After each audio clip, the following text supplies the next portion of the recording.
Damn. So that's kind of that may be a tough social media. Do you want to impact the world and still turn a profit? Then you're in the right place. Welcome to Growth Everywhere. This is the show where you'll find real conversations with real entrepreneurs. They'll share everything from their biggest struggle to the exact strategies they use on a daily basis. So if you're ready for a value-packed interview, listen on. Here's your host, Eric Sue.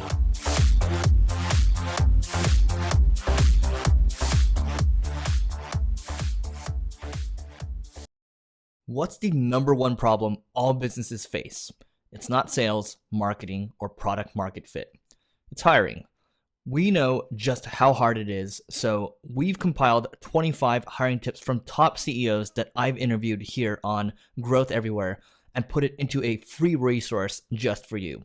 Text 25 tips to 33444 to get the free resource now. Again, it is 25 to number 25 tips, TIPS, to 33444, and you get the free resource. Hi everybody, welcome to this week's edition of Growth Everywhere, where we interview entrepreneurs and bring you business and personal growth tips. Today we have the co-founder of Wet Shave Club, which delivers shaving goods monthly to your door, and his name is Rohan Gilkes. Did I pronounce that correctly? Yep, perfect. All right, Rohan, how are you doing today? I'm doing well. How are you? Good. Thanks for being on the show. So why don't we start off with a little bit about your background and how it led up to what you do right now? Sure. I guess if I went back just a few years, my background is more in accounting, pretty weird, but I started kind of teaching myself internet marketing about 5 years ago and building online businesses and trying different things from dating sites to affiliate marketing, kind of like the whole, the kind of standard process for learning internet marketing and trying things. And along the way, I had some failures and some wins. And Wet Shift Club is kind of the latest project that I'm working on right now. Got it. And Wet Shave Club, I mean, how are you doing right now in terms of revenues and number of customers? Sure. So this month is the end of our first year, and we will end this first year of business at $350,000 in revenue. And that equates to about 15 or so hundred subscribers. Wow. Okay. It's incredible. It's only in year one. Yeah. This is year one for us. Okay, cool. So why don't you tell us, there's a backstory behind this, and this all starts with Reddit, right? So can you tell us about the Reddit story? Sure. So I really love Reddit, our entrepreneur, and I hang out there almost every day. And I was on one day, and there was a guy that had started a Wet Shave Club and wanted to sell it. I think at the time he had about 40 subscribers, and he was doing about $300 per month. And I guess it wasn't really taken off as well as he would have liked. And he just made a post saying, talking about the company and saying that he's looking to sell it. And I saw it and I figured, I could probably give it a shot. And we wrapped it up the same week. I made an offer, exchanged the passwords and stuff for the website, and that was it.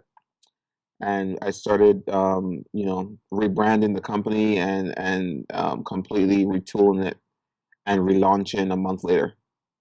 Wow. Okay. Yeah.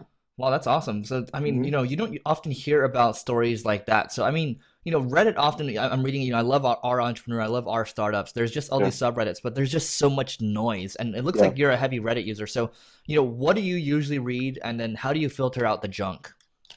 I am a super heavy Reddit user. I'm usually between our entrepreneur ride along, which is a subreddit I started where I talked about building local businesses, and then also our startups. And I usually just end up on the first page like most people, and I'm kind of looking um, at posts that include metrics. Those are the ones that interest me the most. So I posts like, I have a really nice idea for this business. I probably would not click on those, but posts that say, I'm 6 months in business, $100,000 in revenue, and here's what we think we can do to get to the next level. Posts like that will be ones that I would spend the most time checking out and engaging with uh, folks there. So yeah, I just look for the ones that have some type of metrics, and those are the ones that I kind of spend some time reading. Got it. Okay. Yeah. Now, with Reddit, I mean, is there, I mean, are you, constantly trying to evaluate other businesses to purchase right now, or just is this more like a one-time deal? Oh yeah, so this was more like a one-time deal. Like for me, yeah. So I spent time on Reddit just to hang out and exchange ideas about business. So this was just like a lightning strike type thing. It could happen again if I ran across something like that again, but yeah, this is more of a one-time thing. Yeah. Got it. Okay. Mhm. So after you acquired the business, I mean, how did Yeah. you go about acquiring your first 100 customers after you bought the business? Sure. Our first 100 customers we got from sending, finding influencers and sending them a free wet shave box. So, and those influencers, they're like two groups. One group would be people that are really, really deep in the wet shaving community. So they're like, people on forums and people on Instagram and Facebook that love wet shaving and they have a lot of followers. We would send them a free box and say, hey, we would love you to take a look at our box. Let us know what you think. And if they like it, they will write a review for us or mention it on their social media. And that's where we kind of got our first set of customers after we took the company over. Um, and the second group of influencers for us were people that were not primarily in the wet shaving community, but these were people that were subscription box reviewers. So there are all these blogs and YouTubers that all they do is write blog articles about subscription box companies and also review their products online as well. So we just sent those people boxes, take a look. So each box would probably, let's say the box costs us about, you know, $10 to $12 at the time. We would benefit by getting a lot of traffic sent to us from those influencers, and that was our initial push. Got it. Okay. Yeah. Yeah. hmm So how do you go about finding these influencers? What tools are you using? What does your process look like? How does the whole shebang look? Yeah, well, this is going to be pretty.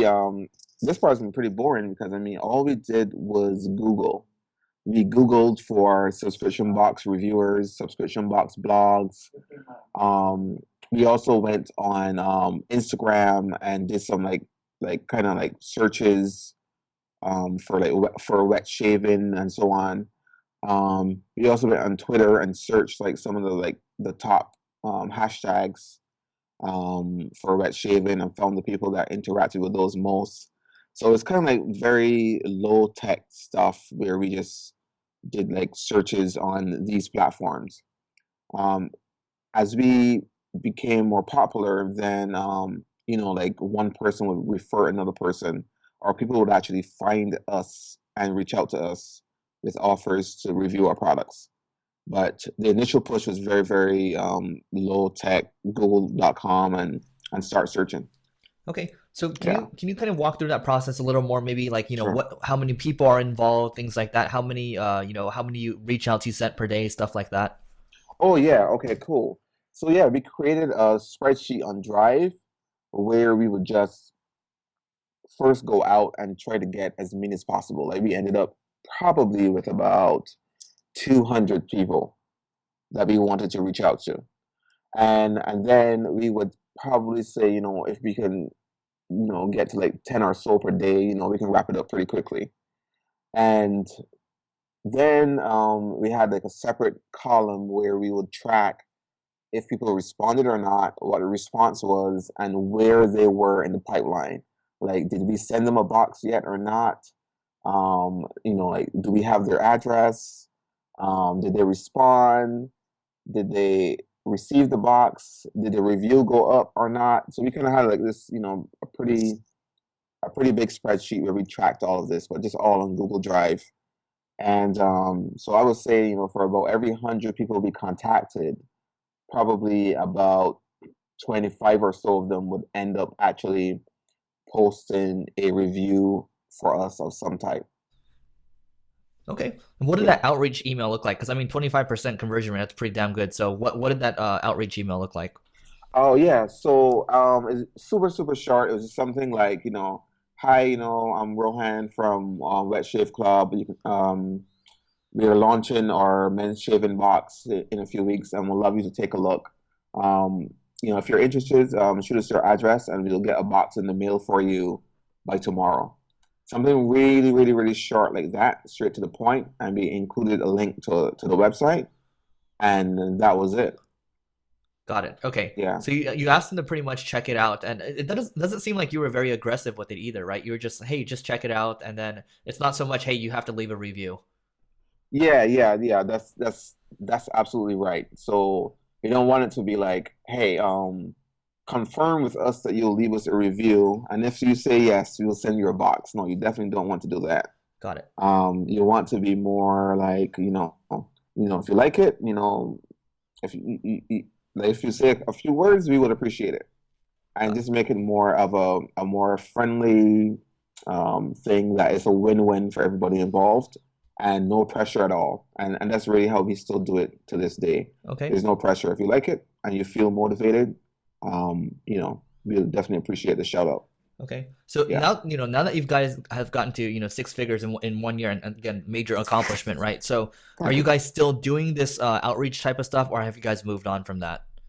No, we still do this. And so this is probably the thing that gives us the most predictable subscribers. Like we still do, like traditional Facebook marketing. Well, we're not doing as much Facebook marketing now, but we ran Facebook marketing. We did retargeting. We did all of the other like traditional internet marketing things. But doing this for us allows us to kind of reach a large customer base at a very low cost. So yeah, it's something that we're going to continue to do like all the time, and we still send boxes out even now. Got it. Okay. Yeah. Cool. No, so do you have like I mean, now that you guys have gotten bigger, do you have a specialist dedicated to it? And if so, is this person more like part-time? Are they like overseas, like a VA doing this? What does that look like? Yeah, so we have Taylor. She's here in our office. Mm, She's full time. So she would send out as many emails as possible during the week, but then she works on other things as well. She will work on getting us press, um, getting us hooked up with people that we would partner with in our box. So, say you're another subscription box company, and you would put like a flyer in one of our boxes, and we would put your flyer. That we would exchange flyers and cross market to our customer base. So she would look for those relationships for us, and then help pack boxes. We're a small company, so we kind of do everything. So that's kind of how it works. Like that's not the only thing she works on, but it is a big part of her role. got it. Okay. Yeah. Hmm. So people have been, I mean, you hear a lot of grumblings about people talking about how subscription box services are quote unquote dying. Why do you think this sentiment is, first thing, and what are your thoughts around it? Yeah, that's a good question. Um, I'm always like really weary about the like ideas around subscription box companies in general. Like people would say, um, subscription box companies are oversaturated, or they're dying, or there's something else. But when you think about it, at the core, a subscription box company is just an e-commerce store where you have customers that have agreed to purchase from you every single month. But they're not that different from just an online store. We send the product, and this person has said, you know what, next month I'm going to buy from you again.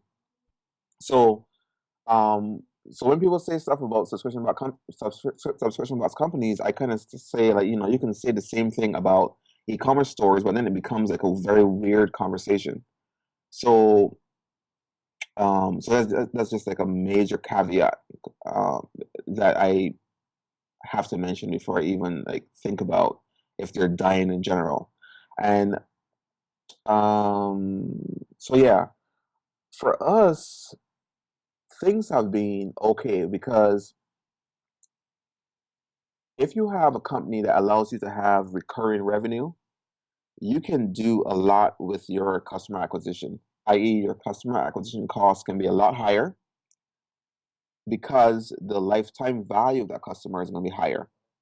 And most of our customers are going to hang around from 3 months to 6 months, 7 months. We have customers that have been here for the life of the company.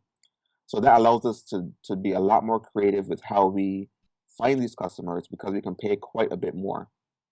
And you can't beat that. You can't beat that in e-commerce to have like that type of built-in recurring revenue. So that's kind of my general take on that. Like it is the best situation you could be in as far as online e-commerce goes. Got it. Okay. Yeah. So what's working? I mean, you guys started with the outreach stuff first, and you guys are still doing it. Yeah. What's working for you? What's the major user acquisition channel for you guys right now? How does it allow you guys to get to the scale that you're at right now? Yeah. So beyond the reviews and working with influencers, we're doing really well now on social media. So we started out using Facebook ads to get folks to the website and get them to convert. And then we use retargeting in case they did not convert the first time. They will still see our ads on other websites they visited, and maybe they'll come back and convert.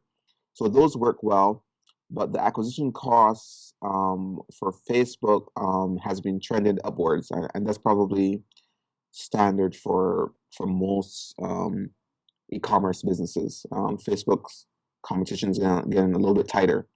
So we didn't, but during the time we were using Facebook as a customer acquisition spot, we were able to build up our Facebook um, fans, followers, and also our Twitter and Instagram people as well. And now we have a pretty large social media base. And now we're able to leverage that social media base to drive customers. So we would run contests. Like our last contest, we ended with 20,000 entries. Um, Using Gleam.io if your folks want to check that out. Um, so what that does is says, enter our contest, but in order to enter, you need to follow us on Facebook or retweet our contest on Twitter or follow us on Instagram, something like that. So it really allows us to leverage our social media, leverage their social media, and really get a lot of people looking at our product. So yeah, social media for us now is probably the number two thing, and number three for us is probably emails. Okay, great. Yeah. So I'm looking at your Instagram page right now, and you guys do a really good job. I mean, the quality of the pictures is exceptional, and you guys are doing all this text all the time. So what's the whole process around this? How do people get their Instagram page to look like yours? Oh, okay, cool. Well, thanks, man. I appreciate that. For us, we try to do, because Instagram is like super, super visual. So if you have a product that connects visually and it appeals to people on some type of emotional level, you can do really, really well with on Instagram. So what we did, we went on Amazon and we bought like a little like photo booth thing. I don't know if you've ever seen one where just kind of like a white photo thing with a light, and you can put your products in there, and it comes out really, really professionally looking. So we take some professional product pictures, and we also Julia, one of our employees, she's really, really good with graphic design. So she will help us, create like contest looking images or regular, Instagram quotes that would work well, or things that people would like to share on Instagram. And if you kind of create really, really high quality images, they're going to do well. So we post every single day, and kind of engage with our people and try to make it like as full an experience as possible. Okay, are there any Yeah. tools that your designer uses around this? Canva or anything like that? I think everything is just regular Photoshop. Got it. Yeah. Okay, yeah, this looks good. I wish my Instagram looked like this, but it's the personal one. But everyone, this is Instagram.com wet shave club, spell it all out. And I'm noticing here, okay, so you have 11.8K followers. I usually Mhm. don't talk about Instagram much, which is why I'm interested in this, but Yeah. you have 12,000 followers, but then you have 7,500 that you're following at the same time. So are you, feel free to, if it's just a trade secret, you don't need to reveal it, but are you using some type of software here? Because usually when the follower count and the following count is kind of close, there's some form of automation here. Yeah. So yeah, I have no problem revealing it. So one of the things that we use is this product called Instagress, but they're like a whole host of them that do pretty much the same thing. And what it does at its core is say, show me the people that are using keywords that may relate to our product. So some person may mention wet shaving, or some person may mention shaving brush, or something along those lines. So these are people that we would be very, very interested in engaging with, and that program would reach out and follow those people, and quite often enough, those people will follow us back. And that's how we were able to. That's one of the ways we were able to build our Instagram following. Got it. Okay, so I'm looking at Instagram right now, and Instagram. I mean, they've had to deal with spammers and stuff in the past. So is this Yeah. against their term of rules, or I mean, does this work? I think that the problem is the number of API calls. Hmm. So for people that use Instagram or use any, social media tool that has any automation, I would be very careful in making sure that you spend time building the account organically first, and then maybe you can start trying your hand at some automated products. But if you just create a new account and just plug in, some automation tool, it may create some flags and it may cause you some problems. Okay, so Yeah. at what point should an account start following? At like what amount of followers should someone start, automating? I mean that's a good question. Like for us, we would probably look to get to like 2,000, and probably that number for Twitter as well before you start trying some additional things. It's kind of tough though, man, because I would rather not give like some specific number and then people like follow that and then they get crushed because all this stuff brings some risk. Someday Twitter may wake up and say, "Hey, all these auto follow tools, that you guys are using, we're gonna, suspend your account for a month or something." So all this stuff could happen. So there's risk involved if you're going to use any automation tools at all. That's totally fine. Yeah, I mean, we'll just go off based on your experience, and they can, yeah, the audience, whoever wants to try it, can do it at their own risk. I think it's always good to just experience share. yeah, absolutely, absolutely. Okay, so I mean, the challenge is a lot of tech people that listen to this, they're probably involved with software companies, right? So tell us about some of the challenges with shipping on a physical product and really how you dealt with it. Oh yeah, absolutely. So shipping can be, yes, it's a challenge, and it's kind of like a black box for people that may be new to e-commerce, which we were when we started. We were lucky enough that when I bought the company, it was already on cratejoy.com. They're kind of like, for users that have never heard of them, I guess I would equate them to, um, they are two subscription box services what Shopify is to e-commerce, like regular single product e-commerce. So they're really really good. It's a really good platform for subscription box services, and so using them, their platform ties into ShipStation and Indicia. So Indicia allows us to pretty much buy shipping online, and that integrates perfectly with the actual ShipStation that deals with like your addresses and the shipping information and the product and so on, and it's all fully integrated. So all we need to do is, log into our account, print the shipping labels. It has the address on there and the postage and everything, attach it to our boxes, and the USPS shows up every day and takes them. And that's kind of how, that's kind of like where people should try to get to, where you just print it out, ship, and you're done.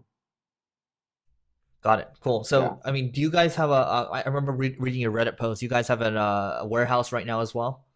Yeah, we have a warehouse here next. It's connected to our office in Tampa.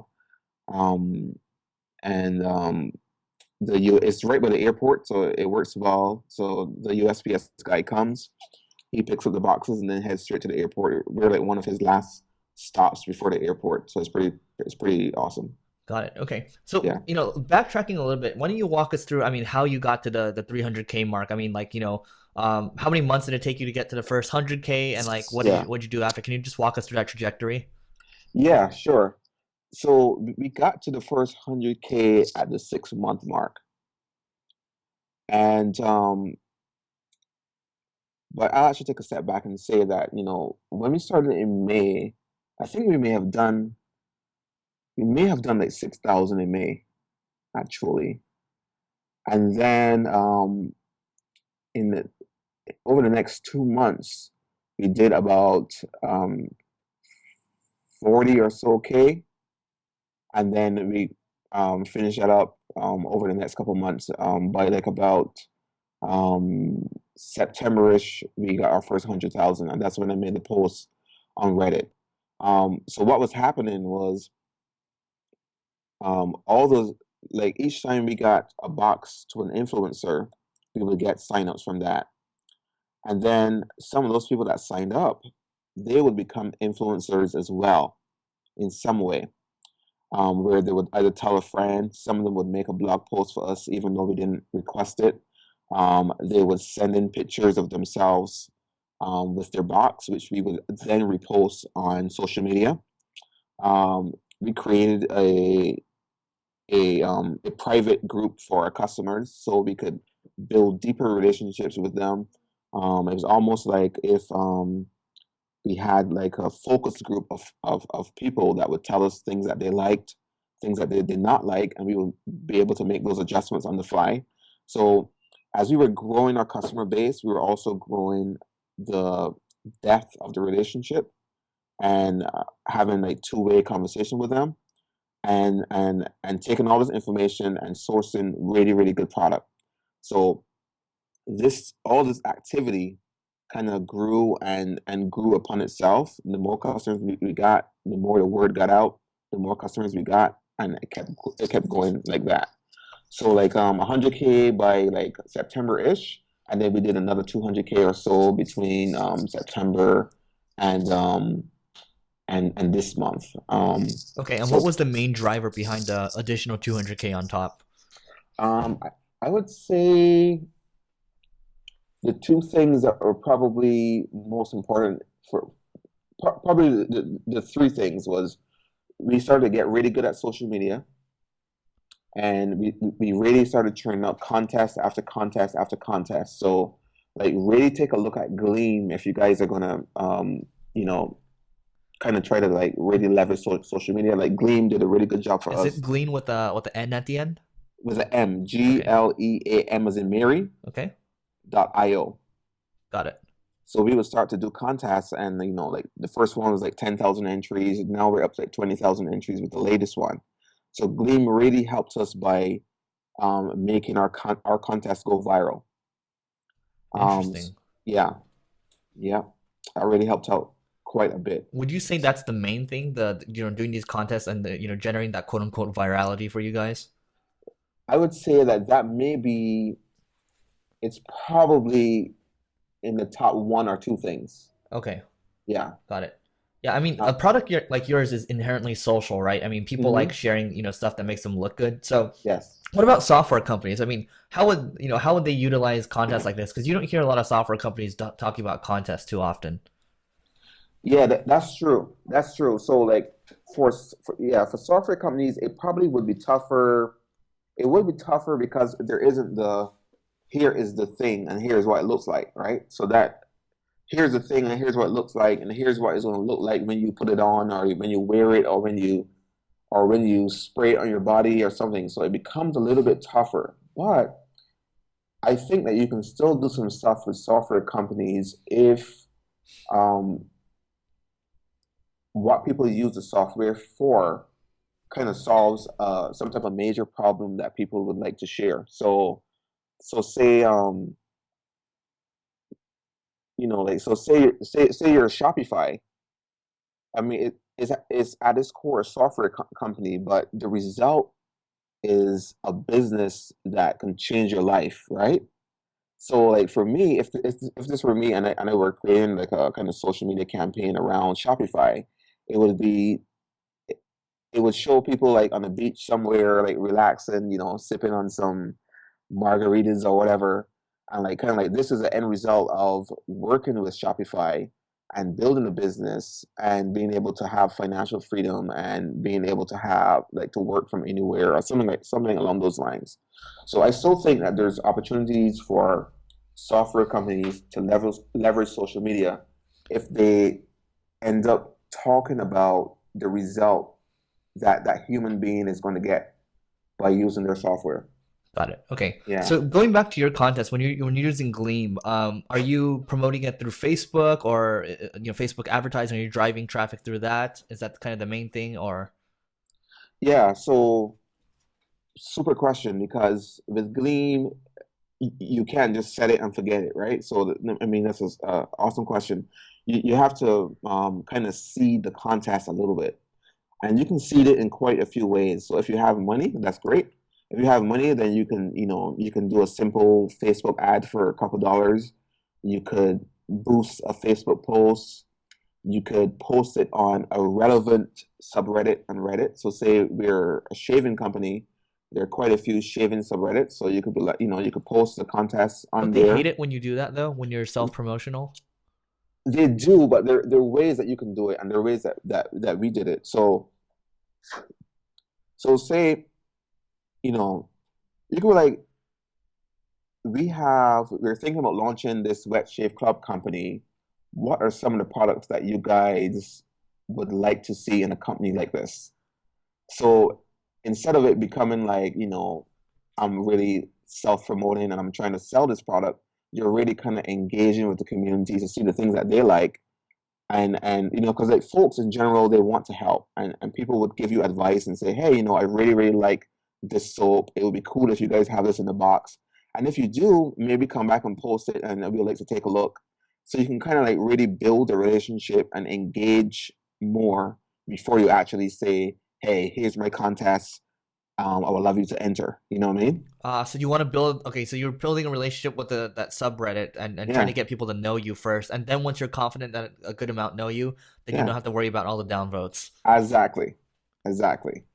If you just go in like, if you just go in like from day one, like, hey, buy this or hey, jump onto this contest, you will probably get crushed. Yeah. Okay, that makes Yeah. sense. Got it. Hmm. Okay. Yeah. Cool. So everyone, I'm guilty of this too. I mean, when we get these interviews out, I just have my editor drop them on Reddit, and Yeah. sometimes it just gets destroyed. So that's just the way it is.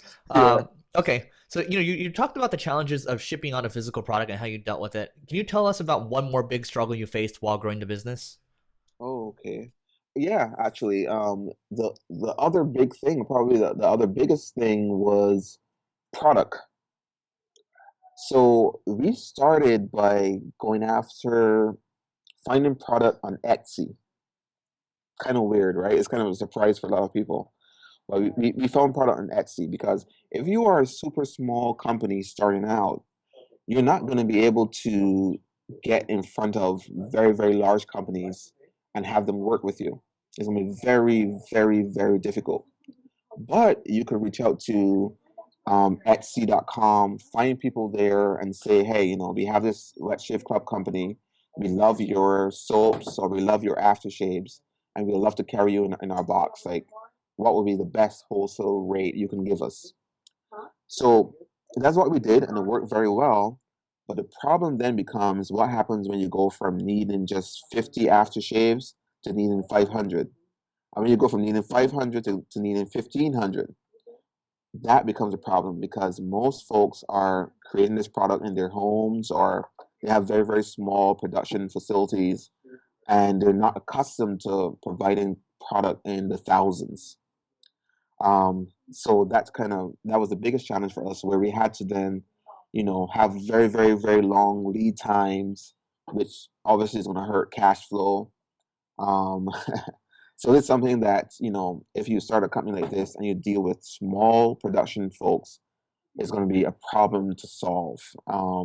And depending on your product, you may find different ways to solve it than we did, but we solved it by longer production times, down payments, like ordering from maybe two or three people at the same time for essentially the same product.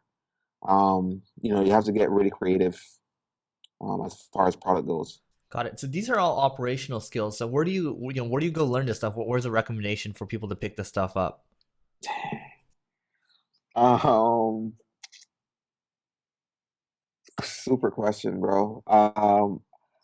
I primarily, I'll tell you, like, my experience has been jumping in, going on Google when I can, and for things I can't figure out, through Googling a blog article or finding something somewhere. I would just have to come up with a decision and run with it. But I definitely do not have like the operational and logistical experience that would make me great at this business. So we made a lot of mistakes along the way and just kind of figured things out. I can't really say any one place where we found answers to these problems besides working at it and getting better every day and google.com whenever possible. Got it. Yeah, I like that how you're mentioning that, and that really hits a point home where people that are listening that haven't started their own business, and even people that have, it's the answers are all out there, right? This stuff isn't at the end of the day, it's all hard work. It's not that difficult, right? Yeah. So yeah, I mean that's really encouraging to hear. Mhm.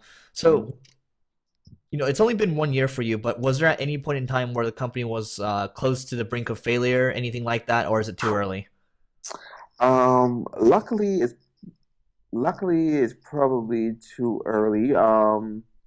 We had some really random things happen along the way that made me think, like, man, we're gonna get crushed by our customers. Like one time, this is just like one example of just like some random weirdness that can happen as as well as you plan for things to go, you can't plan for every eventuality. So, like one example, we were waiting for a shipment of razors, and the train that the razors were on derailed. Ah, True wow. story, bro.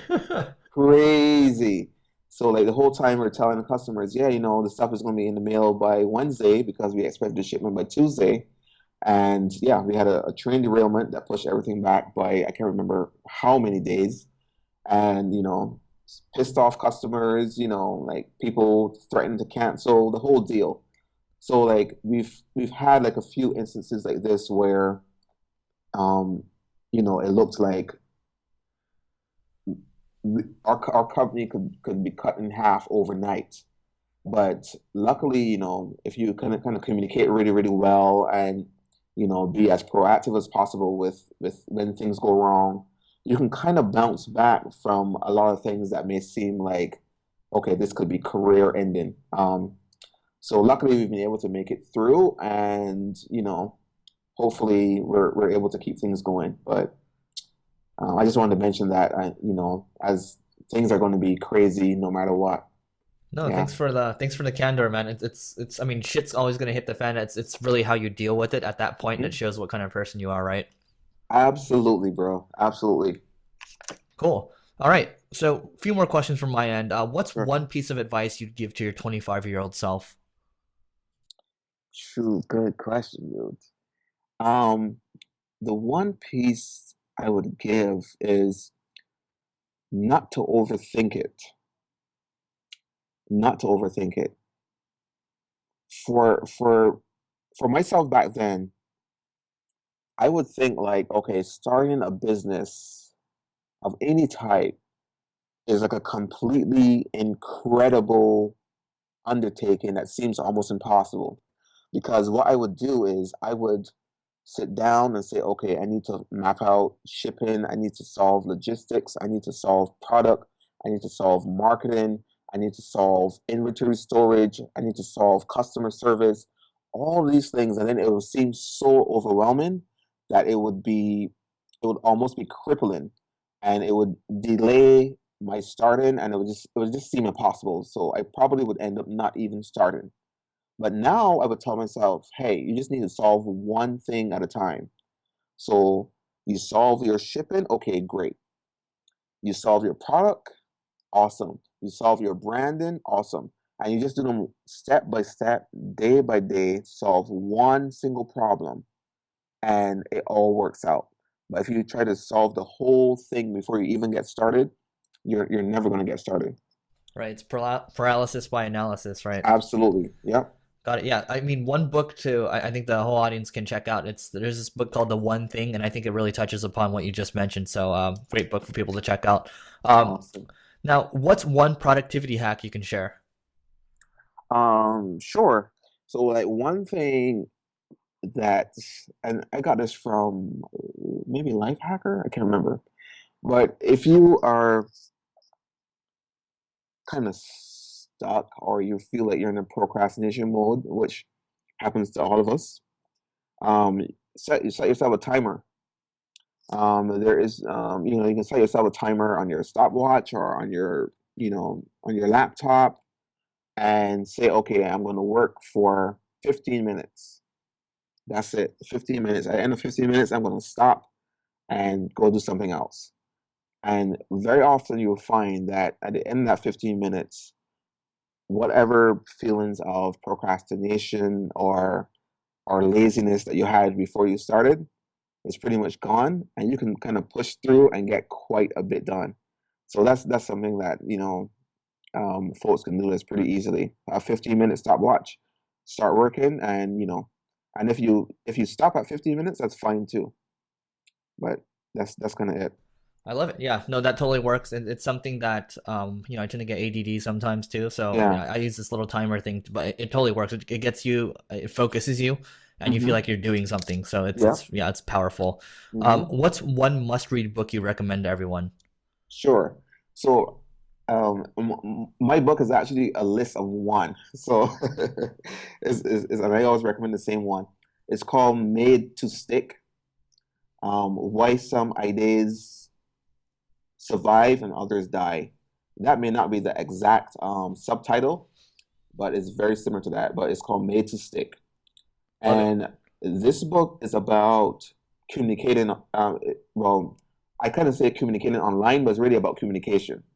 Like, so they would say, um, if you're selling a hammer and a nail, you don't want to say, okay, I'm selling a hammer and a nail. You want to say that you're selling the ability for some person to hang a picture of their families, and and you can look at that picture and you feel great about it and you feel connected to your family. So that's what you're really selling, as opposed to talk about selling a hammer and a nail, which is very mundane and non-inspirational. Right. So that's a book that I really love, and I go back to over and over again on how to communicate online and just how to communicate in general when it comes to branding and selling and making things as simple as possible.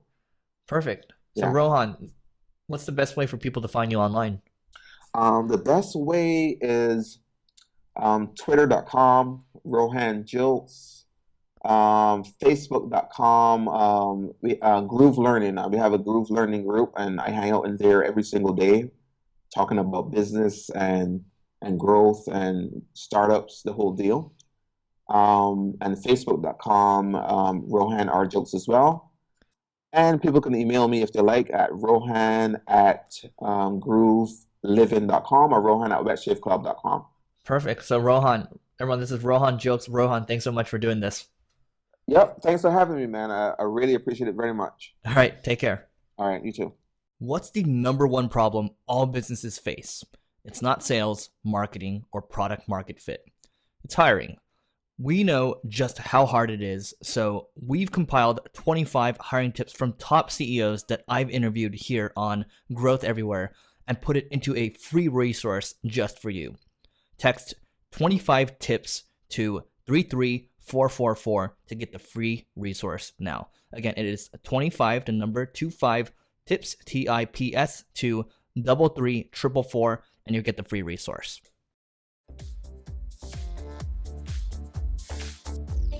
Thanks for listening to this episode of Growth Everywhere. If you loved what you heard, be sure to head back to growtheverywhere.com for today's show notes and a ton of additional resources.